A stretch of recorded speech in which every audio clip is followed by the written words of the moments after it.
now, like.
Hi guys.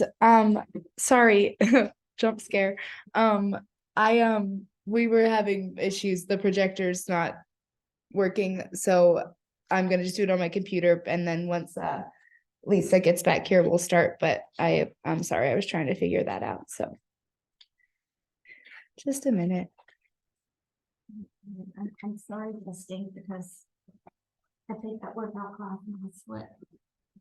Oh, it's cute. I really like those furry ones that you have, the white ones. Thank you. I told Allison, like, Riley has these and they look really cute on her. Yeah. They get dirty easily. I wouldn't wear them because mine would be like black. I sprayed them, but they're still kind of dirty. Okay. Bree, would you like a drink? Mad earlier. No, thank you. That's okay. Starbucks had A 50% off something? I didn't see until that. 6 o'clock and I was like, so I messaged Allison, I'm like, you should go get Starbucks. And she was like, I'm studying for my final. And I'm like, you can run and get that and then come back. It'll be fun. A little treat. Oh my gosh, I'm proud of you. I know, wait, what? Hello, everyone. Actually, No one waved back at me.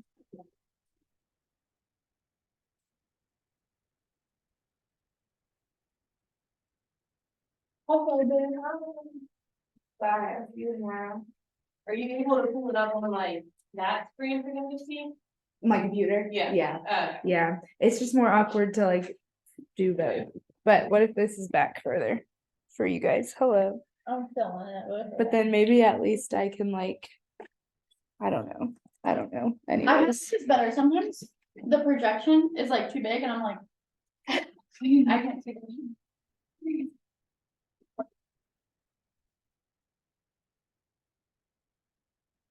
okay. Okay, this is on here. No, I didn't mind the same as you do yours. Eliminated items. Yeah. I kind of just like do it however, it's good either way. Little mood lighting. Little serenade. Singing.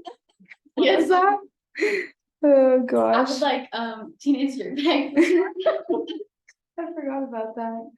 Hmm. Okay.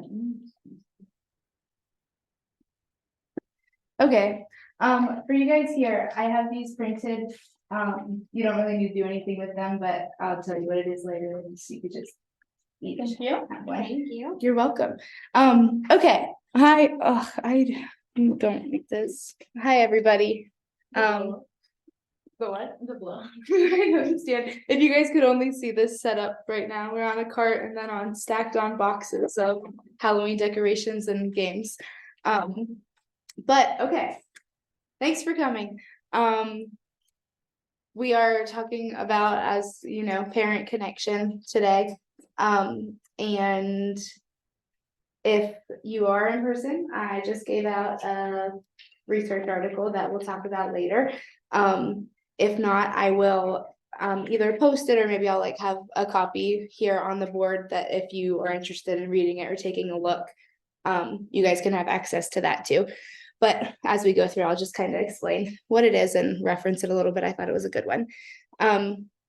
So again, parent connection today. It is an important discussion because they are a crucial part of our experience as coaches, but then they have such a big impact on the athletes' experience and their performance in the gym, the mindset coming into practice, how much they buy into your team and the gym as a whole. And so today we're going to talk about how to increase that connection, but then also ways that you can get the parents more engaged and it'll set yourself up and your team for success. So here's just some things that we'll be talking about, but I wanted to start because I used to say or like think if people would ask the like best and worst part of this job, I feel like my answer for worst was always like I love it, but the parents are hard and like it's always just in the past been such a dreadful thing. If like a parent messages you, you see their name pop up, or after practice, if they're like, hey, it's like this immediate like anxiety. And I hope that for everybody, like at the end of today, there's a little bit less of that. I've been like actively working on kind of changing that because it is so important the way we connect with them and feeling like differently towards that aspect of it. And there's so many different types of parents, those ones that are so engaged, maybe too much, they're always messaging you and it might not be negative, but you're just like back off a little bit. And then the ones that are always complaining about something. And again, I tend to always prefer those ones that lie in the middle of that are like, you know, the ones that drop their kid off and their kid does what they're supposed to, but you know, you don't get too many complaints, you don't get too many messages.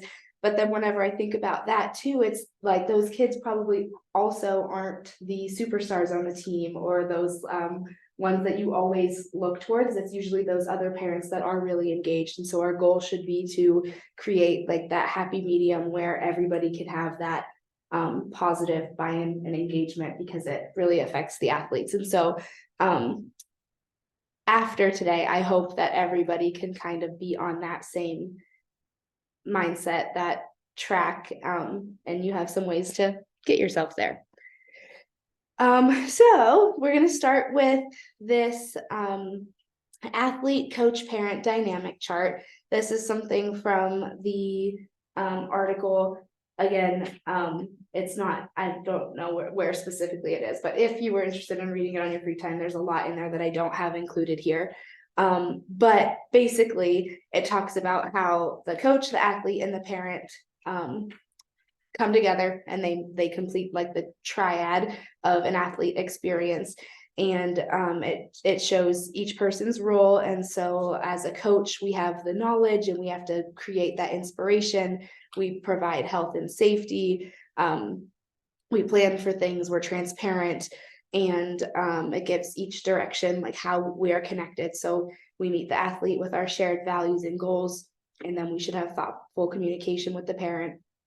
The athlete brings the talent, their positivity, their love for the sport, that kind of thing. But then the parent's role, as you can see there, is unconditional love, wisdom and guidance, health and safety, calming presence, and fun and optimism would be the ideal for each role in like a perfect triad of a relationship that would make this dynamic here. If everything fell right into their roles and all of the connections were like they should be, then that would be the most positive, best athlete experience that there could be. And so it also is just a good reminder that like without 1/3 of that, if you take the parent out and you're only focusing on your athlete, then that you're missing a whole third of the puzzle. And at the same time, if the parent is one of those toxic parents, the complainers, you're trying to engage with them, but it's always negative, or they're not buying into it, they're not showing up for things, then that also has a huge effect on how this all works and how things play out. So again, from a few different sources, I think this list is directly from that article, but there's been a few different like surveys and studies done asking athletes, why do you play? Why do you do the sport? Why do you cheer? And the top reasons in order from most popular to least are listed here. So to have fun, to improve your skills and learn new skills, for thrills and excitement, to be with friends or make new friends, and then to succeed or win. First of all, just a good reminder for us, like without talking about parents at all, with if a coach is only focused on the 5th one here, you're probably not hitting all of the athletes' needs and meeting them where they need to be, because that might not necessarily, it probably isn't based on research what they are hoping to get out of coming to every practice and coming to competition. So just a good reminder there, but then also tying that in to the parent is when you look at that from a coaching sense, we can say that we can't only focus on winning or succeeding, but also as a parent. And so comparing these two, if athletes want to have fun and they want to improve and they just want to be with their friends and have the excitement of competing and being on stage, then the parents like ideal relationship there should fit perfectly with a parent who is optimistic and having fun about it, providing that calming presence and not putting too much pressure on it, giving that unconditional love. And oftentimes it gets distorted of there's so much pressure, and if you make a mistake, you're a failure. And that comes from sometimes coaches, I'm guilty of it, but parents too. And so our job isn't only to coach the athletes, our job is to coach parents as well, and give them like the supports that they need to make these like A through E happen for their kids. And to be the best parent role in this circle as they can be. And so our job is to coach the parents, and that is where culture starts. I feel like this culture starts with the parents, I might have said in every single PowerPoint so far. And same with the quote underneath. And that's one that does just stick with me, even though I might be tired of hearing it or saying it, but every good work that you do, say in like a 2-hour practice, can be undone in 5 minutes in the car ride home if a parent is saying something negative. And so, I think oftentimes we think like, oh, that's just them. They don't like me. The parent's gonna say that or do that, but, there are things that we can do or put in place to reverse that or avoid those types of toxic parents and how they respond to situations or like talk to their kid about you. So a quote that we're going to kind of use moving forward here is we need to educate, empower, and engage parents. They are crucial to carryover and creating culture. They are the voice that the athlete hears most. So we are going to talk about how to educate, empower, and engage our parents so that they can be a part of our culture as a gym, but then also your team culture. And just again, there they are the voice that the athlete hears most. You might be so positive or trying to make this huge change at practice, but you're with them maybe 5 hours a week, if not less, for prep and novice. And so 5 hours a week versus the amount of time they spend with their parents is a lot different. And so it really, really matters how the parents view you and then how they view what you do and what they're spreading to their kids. So the first thing there was educate. So ways to educate your parents, which I think I'm grateful for the things that CTA has in place and that we do, because I think we cover this one pretty well. And as like coaches, it kind of having those in place takes this out of it a little bit for us. There's more that we could do, but things like the beginning of the season parent meeting, having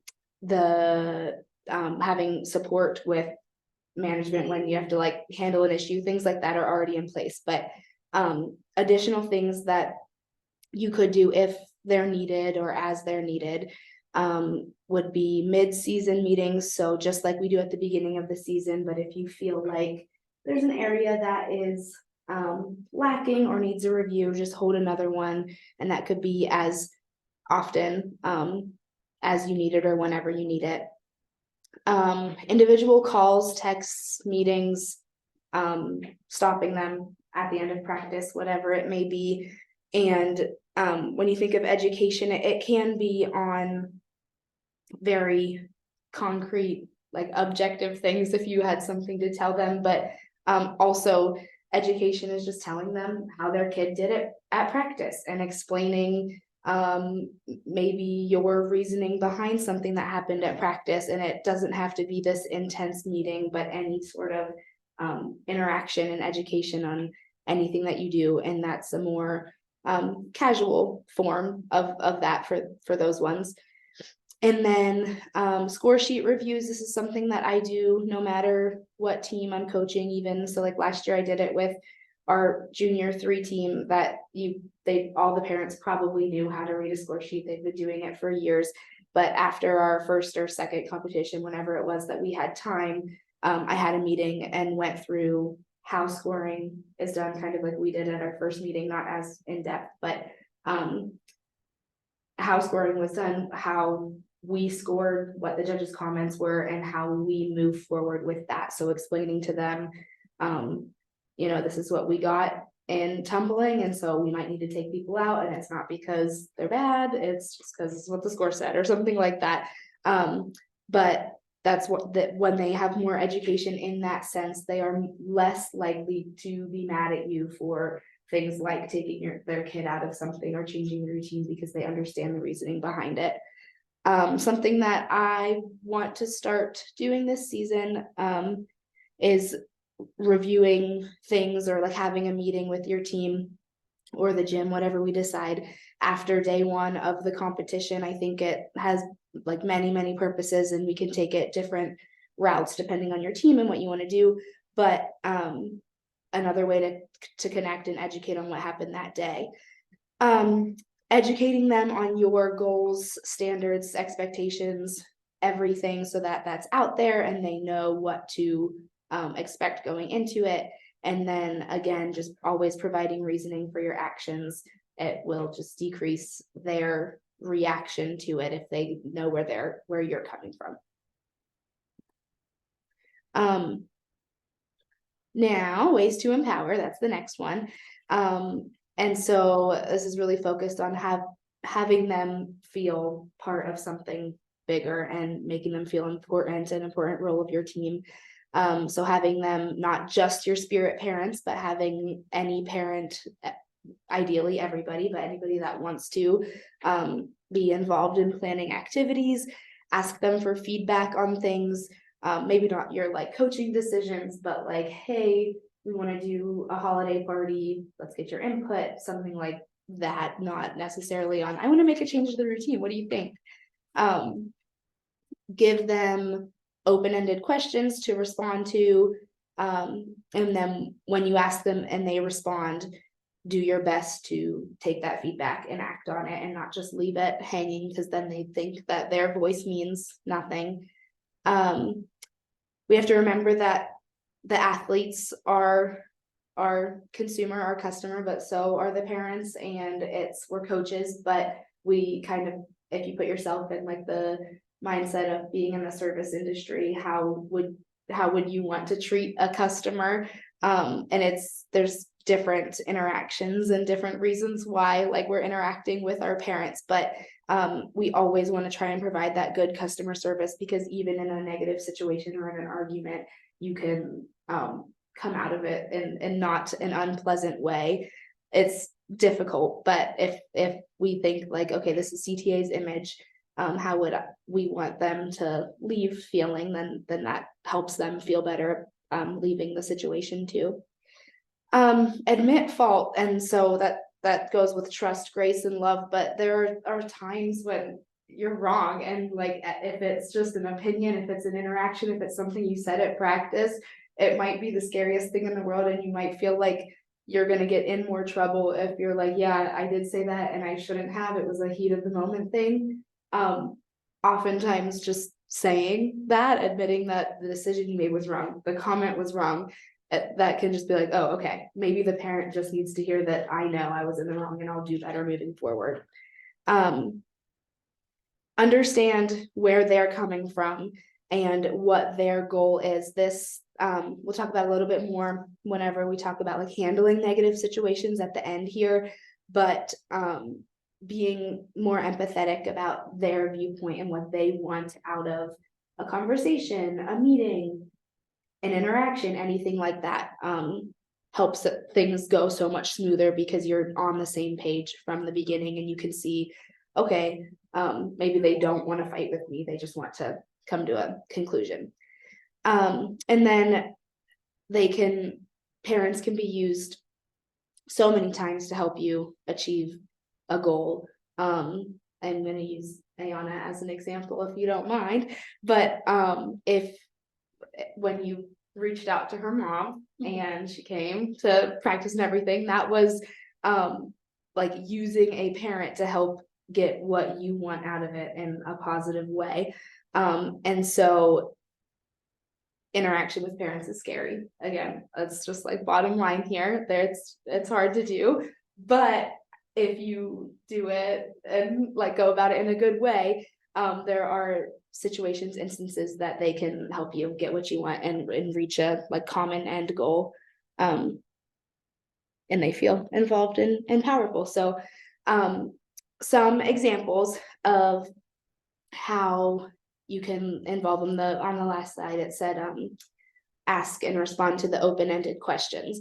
So here are some questions that parents could answer, whether it be if you're implementing it next year at your beginning of season meeting, if you want to have one before competition season, if you just want to post on Band and see who responds, whenever it is, you can ask them any of these things. It's things like goals for the season. What do you want your athlete experience to be like?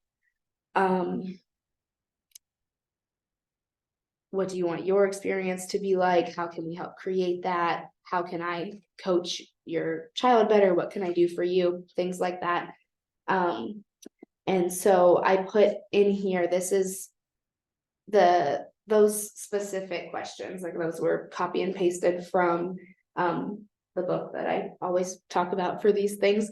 But then me and Maddie, for our beginning of season meeting for Fly Girls, kind of adapted that and made just these 3 questions, because we didn't want parents to feel like it was a test or like they had to write paragraphs and whatnot. And so we gave them this short little, there was a half sheet of paper.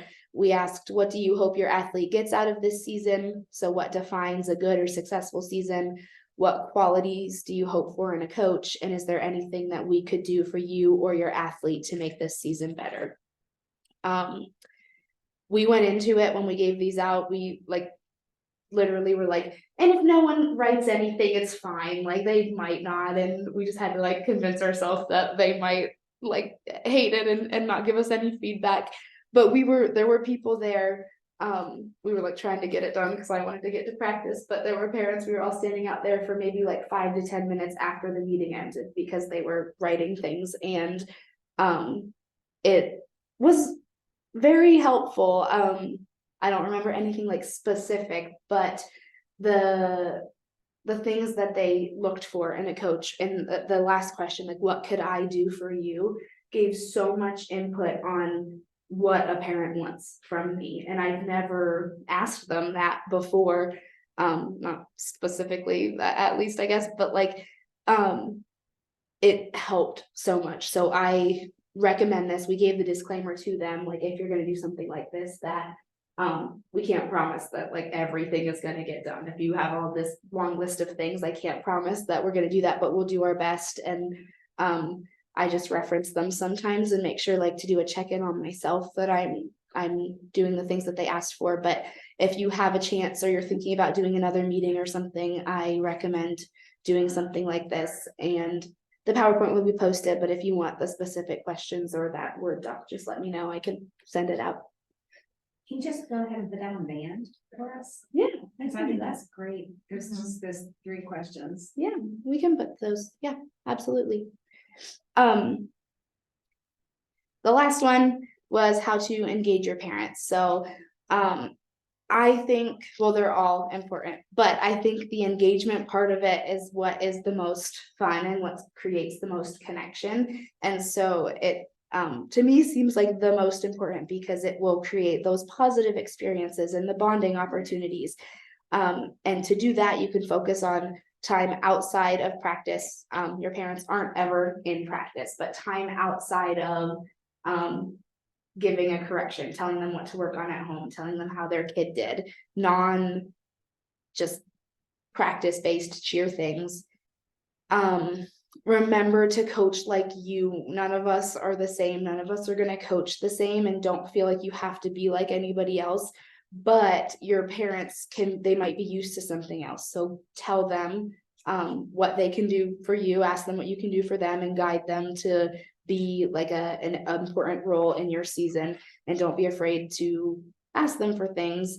Don't be afraid to get them involved and invite them to the team bonding activities. Anything that you're doing with the kids that's like appropriate to have parents at, do that, because that will just increase their connection to you, the team, the season, everything you want them to buy into. Traditions, rituals, sayings, hashtags, anything like that. It could go with your theme. It could be something you make up. It could be something CTA does, but encourage them to participate in those things, to make their own, give them something to say. I feel like competition season is a huge one for that. Like, if everybody were to wear the same color, do the same thing, when they're up front, create a chant for your team or your theme, just to get them excited about being there. And then increasing communication and connection. This will probably be mostly skill or practice based, but just that what we always talk about, like trying to pick, if it's one athlete per week, one athlete per practice, whatever you want to do, whatever you're comfortable with, reaching out to the parent and saying, hey, so-and-so did great today. She was a great teammate. This person did great today. She made so many corrections. Like, whatever it is, parents love to hear that their child is doing well, but I think the other part of that is that they love to know that they are involved, that you're not forgetting that they're there. And it's just like, if I tell the kid, great, but the parents deserve to know too. And so always having that communication. And it could be those compliments, but again, it can be just connecting on, and not necessarily like personal matters, but if it doesn't always have to be just that specific example. You can communicate as a group, update them as in the band on a practice or competition change or what went well, what you're doing, anything to get that engagement up. But we're gonna talk about on these next few slides, the time outside of practice that you can do to engage your parents. And so a few examples of that are first a parents' night out, and all of these can be modified or adapted to however it would work for your team, for our gym. Some of them might not be possible this season, but just ideas. And so parents' night out, I think the one I specifically saw and took this from had an open gym for all of the kids at the gym where a coach or two stayed and watched the kids while parents went and maybe got a drink or had dinner with other coaches. So they could connect with their team coaches. It could be the whole gym while we had other people here, but not focused on cheerleading, not in the gym, but getting out of the gym and connecting. Kind of similar, but creating a lunch bunch and all of these things coaches can absolutely be involved in. They don't have to be, so like you could have your team parents if you wanted to coordinate every Saturday or Sunday, whatever it is, while they're at practice or before practice, getting lunch together and just again connecting more, getting to know each other. Coffee meetups with coaches and parents, say on a Sunday before practice, having coffee and donuts that the coach buys for the parents, and then just inviting, open invitation. It's not mandatory. We're not going to take roll. You don't get in trouble if you don't come, but come have some coffee, talk to me. If it's about cheer, great. But if it's just like, if someone comes in and gets a coffee and it's just like, hey, okay, see ya, then at least you tried and you saw them face to face and you said hi. And again, just a nice gesture that shows that you care, even if not that many people come and want to chit chat for hours. A crafting night, again, could be nothing related to cheer and they could go somewhere together and do it or invite the coach, but it also could be during, again, your practice. Say they reserve the room upstairs and make those like rattle, oh yeah, or anything for competition, like the pom-poms, like those clappers that they do, whatever it is, or a Christmas gift for the kids and get together and do that. Any sort of thing that they can make and do together. And then a parent versus athlete field day or activity. I think that the younger teams specifically would have so much, like in just from our current group of parents, like I think of Supersonic, I think their parents would go crazy for this one.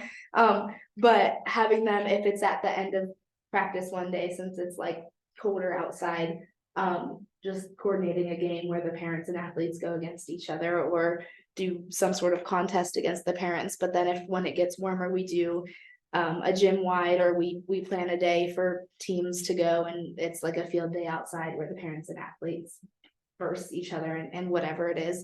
That one is also focused on that parent athlete relationship, which can get tricky sometimes, but it's like engaging it. The coaches will be there to talk, but then everybody is kind of interacting with each other. So again, so many, it's not limited to this at all. There's so many options, but just ways to get your parents engaged and feeling like you care and you're giving them those opportunities. They can be coordinated from coaches, ask your spirit parents, come to us, and it could be a gym wide thing, whatever it is. Okay, next. Sorry, we're going to talk about trust, which is a huge component of the parent connection. So Trust is the secret to greatness. It leads to ownership and buy-in. We need to build trust in our coaches, in your team, and in your parents. And so it goes all the ways around that circle. And it happens when the athletes and the parents know that the coach has the best interest at heart. And I think that is the bottom line for any, like we didn't get there yet, but any negative situation, any complaint, whatever it is, if the family, if the parent doesn't know that the coach, it might not seem like it, but they have the best interest at heart, that's where things go wrong. It seems like they don't, it seems like they're out to get their kid. That trust is broken, and that's when things go wrong. And so a list of qualities of a trusted leader: telling the truth, showing you care, being transparent, show loyalty, make things right, improve yourself, set those expectations and follow through with them. There's a lot there, and it's hard to like make sure you're doing all of them, but just again, a quick reminder of if you want to be trusted as a leader and as that person, some things to keep in mind and ways that you can do that. Next, we're going to talk about something called the performance equation. And so the performance equation is performance equals potential minus interference. And so you have the potential of the person, of the team, of the athlete. And when you subtract any interference that might be there, that is when you get the quality of performance, the level of performance, whatever that the end result is. And the interference that is on that side is what is in the mind. And so potential maybe could be thought about like your talent, the amount of times that you fit your routine here, whatever it is. But then interference is anything that goes on in your mind. And coaches and parents are huge contributors to that mindset, to the mental game. And it is important to remember, it's hard to do, but important to remember that our job as a coach is to decrease stress and not increase it. And I personally know that I struggle with that so much, like from me and Maddie just like talking and reflecting on things. I've been like, oh my gosh, whenever I'm backstage, even though I am freaking out and like I know they are too, I couldn't imagine how it feels to like look over to me and maybe I think in the past I've been like, oh, they know I care and they know that like that's just Avery. But when you look over and you see your coach like hyperventilating and crying because she's so scared, that wouldn't give me any confidence to go on the floor. And like I never did it purposefully, but it's like, yeah, I probably did add stress to that. Or in the circle, before we go on, I'm trying to calm them down, but I definitely made comments about like something that would add to that stress, because I've kind of grouped myself in with them, which we are that team. We are the team, we're part of the team as their coach. But at the same time, they are going to be stressed, and it's not their job, but they're allowed to be. They're going to be. They're the ones going on the floor. But that's not your responsibility or the parents. And so as a coach, like doing what you can to decrease that is more important.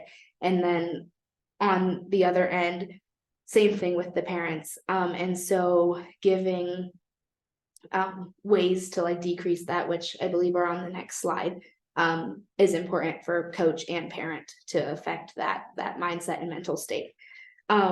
But that sympathetic fight or flight response in your body happens in any stressful situation. And that's when your brain automatically becomes fixated on the negatives, which increase stress and would impact that equation by a ton. And so what can we do to help that fight or flight response and reducing that? First of all, any sort of parent education, engagement, and empowerment. If you were to have a meeting with your parents and kind of, not word for word, but like explain what maybe I just said, and then put it in their shoes of how do you want them to feel backstage before they go on, and explain how the events leading up to that, to warm-ups, what you do in the morning, what you say to them before you leave, all of that, it really affects them. How would you want them to feel before going on the stage, and use that throughout the day ahead of time. I think this is a big one that I don't know how, but I'm gonna try to ask or show the parents on our teams, but mistakes happen, they're going to happen, and so how would you want another parent to respond to your kid if your kid was the one to make a mistake? I think they're so quick to judge and react, but if another parent did that to them, then it would be like the end of the world. And so reversing that could help a little bit. Another way to help like decrease the stress is, are the athletes playing to win, or are they playing to not lose?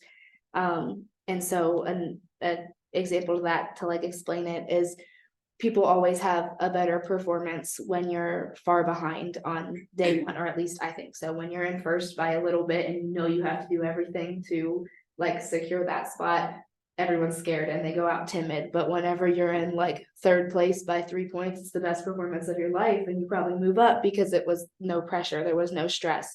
And so you want them to be playing to win, not playing so they don't lose, even if that is they're in second or third place. You not because you don't want to go down, but play because you want to move up. And then the last part of it is specifically talking about that mental game, turning threats into challenges. And so using cognitive reappraisal, which is basically like mindfulness and mental training, like we've talked about in the past, but the relaxation and calming techniques only happen when your body allows it. And so don't ignore those emotional responses, the anxiety, the stress when people are crying, but teach them. And it's important to educate parents on this part of it, because it happens often the night before, the morning of, to change that feeling into that's not a threat, but instead say, I'm excited. Have them say it out loud. That can change those feelings of anxiety into excitement. Instead of it being a threat, it gives it a challenge, something to look forward to, kind of framing it in a more positive way in your brain. Okay. So now handling those difficult situations with any parent, but I feel like there's always those few that stick out as problem parents, and you never know what's going to arise, but how to go about talking to them and communicating with them. There's just a few tips, but there could be endless different situations, so it probably doesn't cover everything. But being aware of your language and your tone is so important. The couple down, but gonna tie it in here, being patient and giving both parties time to like settle before going about something goes in with those. We have the rule in our handbook that like wait, I don't know, it might be 24 hours to message a coach or to respond to a negative situation, but and that's just always good, but it also gives the coaches time to calm down and then really formulate that response in a text. And we're not being manipulative, but the words you use, you could be saying the same exact thing in two different ways, but the way it is received is completely different based on the language and the tone. Keep the communication open, always have somebody else present with you. If it's a message, include them. If it's a meeting, have at least one other person with you, and do our best. We're all human, but to stay calm and not escalate any situation. I mentioned it before, but understanding the end goal and the parents' motives. If you don't take that second to ask them, like, what, not in a rude way, I feel like this comes across rude, but what do you want out of this? Then you're never going to know what you're working for, because you could come in and it could be two totally different mindsets, and then nothing ever gets resolved. But if you would just ask them what their goal is and what they want out of the conversation, the situation, it could be resolved so much faster and easier. Another important thing to do is have your resources and support ready and on hand. That could be people having management with you, but it also could be our handbook or anything we posted on band, our competition schedule, like whatever messages, whatever it is. And not that it's like a fight that you're like, and look here, but it's just like you signed this, you signed up for this, and here's where it directly says that. And have people to back you up on that. And so it's not like you're coming up with it out of thin air. And then lastly is, even though it's important to be kind and have grace for the parent in the situation, you also want to make sure that you're standing your ground and setting those expectations, and you can do it in a gentle way. Sometimes it has to be more firm, but just because you don't want them to escalate it and you don't want it to get crazy doesn't mean that they also can walk all over you. And so kind of setting that groundwork of whatever you say, and then like, hey, this isn't gonna happen like this again. They a lot of times understand, I guess, after that. They're like, oh, okay, like I can't just talk to them however I want to, or like just say mean things. Like she is serious about it. Yeah, I think, okay, cool. So now we haven't done this in these before, really. We kind of have had questions and had like discussion, but and people on Zoom, you're allowed and encouraged to participate too. But I put some questions on here for everybody to kind of discuss, to just get, I feel like there's good guidelines and hopefully good information in the PowerPoint, but everybody has had different experiences and has different needs with their parents. So opening it up to talk about, I thought was maybe important this time. And so we'll go with the first one, I guess. And so how could parents of your teams contribute to the success of your team? It could be something you've already thought of, something from today. But how do you think that you can use your parents to benefit you this season, I guess? This is weird. I feel like a teacher. I feel like that the closer a team feels together, the better they like work together, compete, and they feel more like a family. So I think anything that a parent can do to like encourage like the outside, like Like bonding. bonding activities, Yeah. the more bonding activities that they can get together, even if not everybody comes every time. I feel like that truly helps teams, Yeah, like Get to become, know each other. yeah. And then I feel like even if there's somebody you don't like on the team, like those kids who buy into that and have fun with it, even if those people aren't all their best friends, you still just become a teammate, and then you learn to work better together, and like you just want a different bond. right. Yeah, I think and there's like probably more that they could do. And I know it's not like perfect yet, but Blue Angels is a great example of that. Like last year, those parents, they were like almost all new to the team last year, and it's not the same exact group, but some of those core ones formed such a good bond, and they did it on their own. Like I wish I was better at coordinating that stuff. That was on their own, and you're exactly right, those kids would come in, and I feel like when we were coaching them, we'd be like, since when were they friends? Like what's going on here? But because their parents like got together, and it made a difference. So they already have had a hayride, and they're having a Christmas party at somebody's house this coming weekend, so. Good for them. So you said, how could parents of your athletes contribute to the success of your team? So for me, the end point is the routine getting as polished as possible. And I know it works really great for younger teams. I don't know about older, but for me, getting one or two or a group of them and I'll go upstairs, and the requirement is that a parent needs to be there, or, you know, a relative. And then I go through things, and then they videotape it. And so the parents know exactly what their running passes or the sequence or the dance.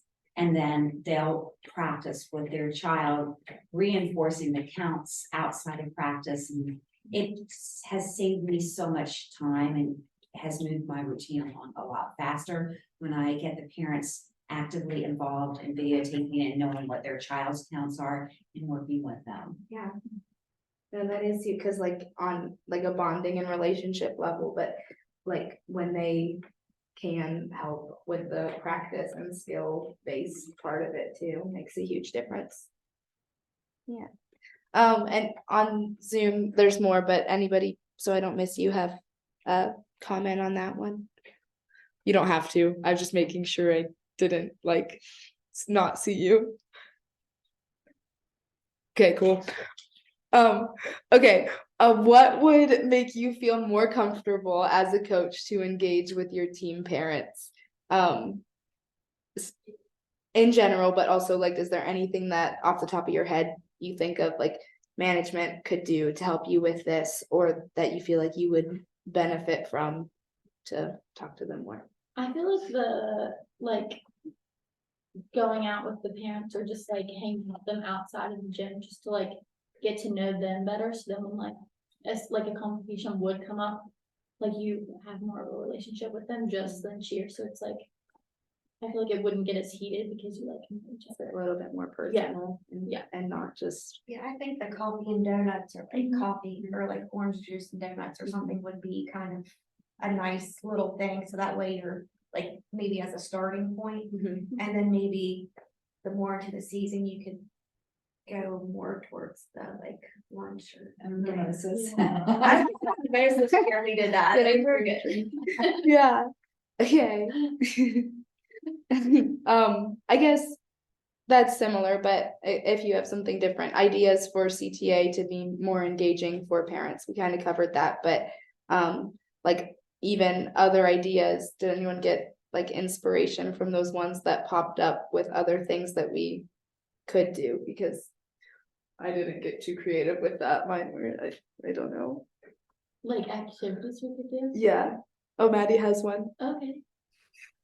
This is maybe not for this season, but something that was always fun that happened a few seasons when we cheered was there was a parent cheer team at our gym that would like practice, not the full season, but like they would be on a team and practice and then like do a performance, and that was always funny, and I think it was a good opportunity for the parents to like be more relaxed, but also like get to experience what the kids experience on the cheer floor. So that's maybe something for future seasons.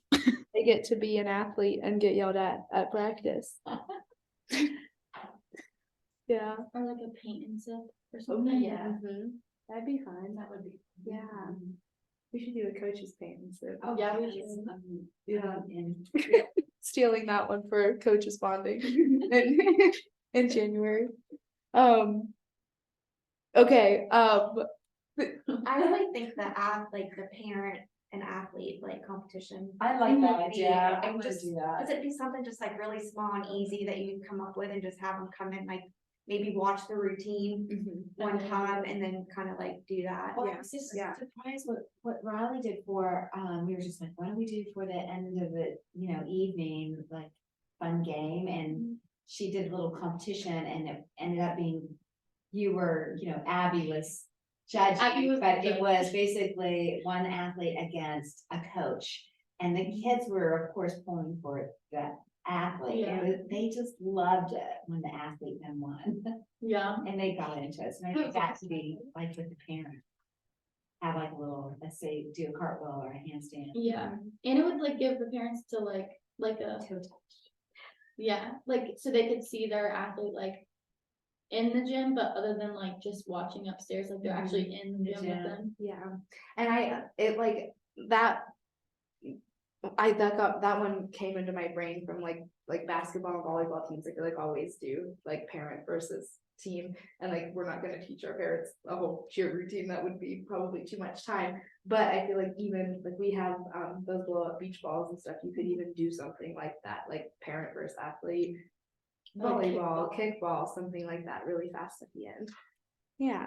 Oh, that's cute. Yeah, How it much could be you- fun. Oh my gosh, that is Oh, so I cool. like eat it. Oh, yeah. With the dads of your team, yeah, that would be insane. Okay, Last one. Think of yourself as a parent of an athlete. What would you want in a coach? In general, but it could be specific to a difficult situation to increase engagement, anything like that. I think personally, I'll just go first, open it up a little bit. I would want I would ask the coach that my athlete feel like seen and be valued, and then would ask for as much communication as possible. I think that would be the most important for me. I was gonna say, like, I would want to know the coach, like, on a professional, personal level. So that you could, like, it wouldn't be like awkward to reach out or like have a conversation. Yeah. I feel like you're so valuable She is right now very because that Well, was you first. So I really feel like what you said, like, as a parent, you wanna know that your athlete is an important part of the team, like, that's something that as a parent, I always wanted to know. And I also think the like reaching out, even if it's just to say, like, maybe once in a while, hey, Allison did great at practice, or she like was a great teammate tonight because she did this, because you don't know what's going on in practice, and you only know what your athlete comes out and tells you. And a lot of times, just because I've been there, I'll be like, oh, blah, blah, blah, blah, and I'll be like, oh, Allison, like, they're just upset because you weren't hitting, like, and then like they get to the point where they know not to take it personally, but you have to like teach them that that's just because they're yelling at you. But like just knowing, like being very transparent, like, hey, Allison was lazy tonight, you need to tell her to like step it up a little bit, or hey, she did great tonight. Or even putting a message out like, hey, the team did great at practice tonight, we were so proud of how hard they worked. Just something little like that. And after you said that, I'm thinking, oh, I need to start doing that, because I haven't It's even hard. It's hard to think about realize. something like that, because as a parent, to me, that was, It's important. yeah, it's very. And I feel like I don't want to speak for everybody, forget that the parents aren't involved in the whole process. Like they come to, if they can make it, one open practice a month. So they see nothing, they hear nothing except for what their kid is telling them. And so it could be that kid that is like, not that Allison was always like this, but like if it's somebody you yell at a lot, every time they go out to the car, it's like Avery's the worst, she's yelling at me, Avery, I got yelled at again today. But like if they were at practice, the parent would understand and they could see the process and understand it. But since it's especially like since they're closed practices and they don't get any of that, explaining that part of it and acknowledging good and bad, like you said, is super important. Yeah. Anyone else? What would you want in a coach? Maddie? Something that I think I maybe didn't realize was super important, but a lot of our parent responses, and even whenever we were talking to Fly Girls at the beginning of the season, like the actual athletes, is a coach that is a good listener and really prioritizes like communication. That was really important to a lot of the parents, was like they felt like either their thoughts and opinions or their athletes' thoughts and opinions didn't really matter, especially in stressful situations. And so a lot of times as a coach, our first reaction is just to like freak out on someone, or when someone makes a comment back or something's not going well, it's just kind of like fix it, or like it needs to be better next time, or whatever it is, but really listening to why an athlete is acting out, or why a stunt fell, or like what do you think the problem was, or why were you late to practice over and over again, things like that. So I think communication and being a good listener is something that at least we or I have been trying to prioritize as a coach this season. We don't know the reason why someone might be late, for example. It could be something personal or whatever. So I find that sometimes just asking, is there something, that was an issue for you? Can I help? If you ask that way rather than why were you late, maybe that is the approach we need to take more. Right. Yeah. And I think also cheer is everything to us, and the team is like we would do anything for our teams.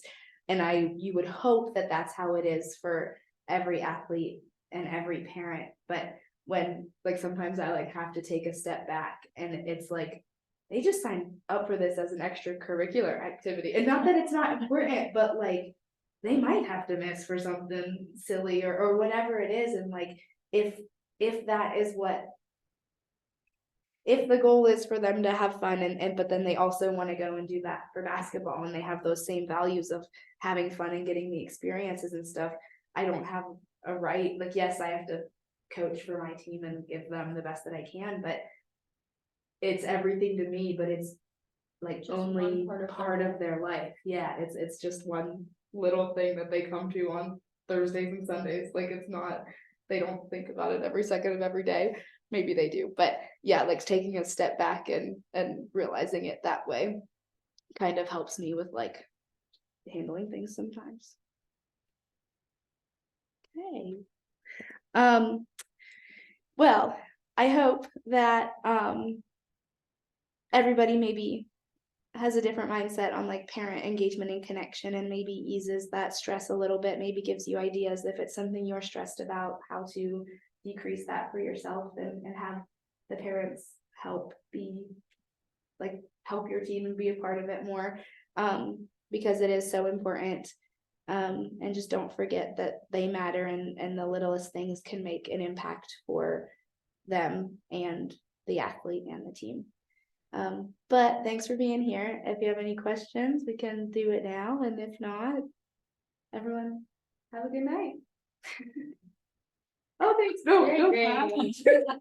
No clapping, no clapping. This I don't topic think always any- does something for you. They stress me out. Maddie's giving me thumbs down. Other like little thing, I don't know, my mom's a teacher or was, she's retired now, but she used to send it, like, do like little blank. Like postcards, like every so often, and would like send one out to all the parents and just say, maybe she wouldn't do it to all of them, but. She'd be like a note saying like, oh, hey, you know, so and so did really good on their test this week, I was so proud of how much they improved from this week to last week, so it might be cute if we had. Like some little like postcards or Like notes. monthly. We also, it could even be just construction paper, and Yeah. but we do have everybody has a file. With their teams, parents' information and the addresses, so if a coach wants to do. I think we No. could Put make, it on the fridge. we could make like a pre-made template of, and it would be like blank on the inside for the coach to write, but some like logo or parent, like whatever it is on the front, and just keep them somewhere for everybody, like when you want to fill them out. That's a good idea. Great idea. Yeah, I was just thinking about that earlier and I forgot, and I was like, oh. That's a great. Yeah, idea. Just because, I mean, because sometimes the kid might always be getting yelled at and you wanna be like, oh, they've improved so much, they're proud, or, you know, they got their stump this week, you know. yeah, and finding those like little things to talk about positive, I mean, it's hard, but like even that kid that you're always yelling at, it's like, oh, but they did hit it once, let me tell their parent, just so they can have some We should positivity. take our Christmas photo and just do maybe so many, That'd be cute. then people can write notes with all of our picture. Yeah. I could kill you on this fridge. Yeah, sorry. Yeah. That's it, That'd no, be that was good. funny. Yeah, I think, yeah, that's that. Oh, whoops, what did I do? Okay.